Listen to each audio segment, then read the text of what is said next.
The UK Ministry of Defence has confirmed that British fighter jets flew their first sorties over Poland overnight as part of the Allied response to Russian threats in European airspace. 2 RAF Typhoons were deployed just hours after Russian MiGs appeared over Estonia, with their transponders turned off. The Estonian Foreign Minister said the Russian incursions were a reckless and brazen attempt to intimidate the Baltic states. Nato will meet early next week to agree a further response, as Joe Inwood reports. Somewhere in the skies over Poland, 2 RAF Typhoons on patrol, filmed as they refuel. On the same day the British planes were in the skies, these images were taken, Russian jets over Estonia, in what's been called a brazen violation of their airspace.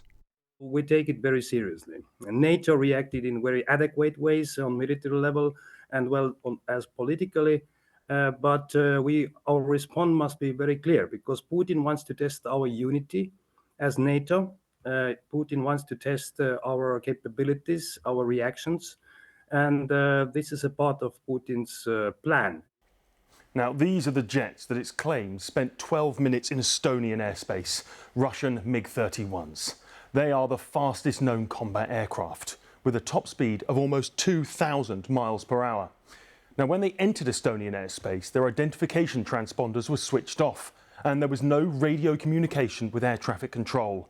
That's a potential risk to other planes in the area.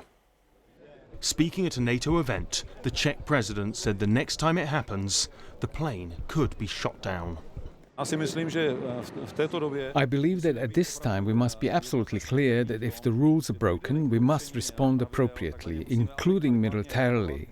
Russia will very quickly realize that they have made a mistake and crossed acceptable boundaries. If a NATO member were to shoot down a Russian plane, it would not be the first time.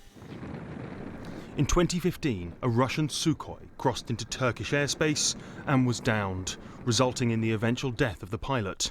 There were serious diplomatic and economic consequences, but no further military escalation. But 10 years on, the context is very different.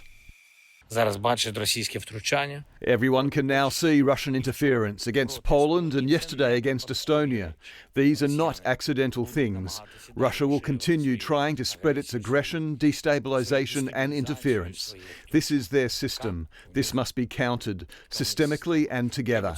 I thank everyone who is helping. These French jets have been deployed to Poland, part of Operation Eastern Sentry. NATO is bolstering its defences. Russia has denied there was any violation of Estonian airspace. They say their planes were on a pre-agreed route over international waters. But few in NATO will believe that. They see this latest incident as part of a growing pattern of crossing European borders and testing European boundaries. Joe Inwood, BBC News.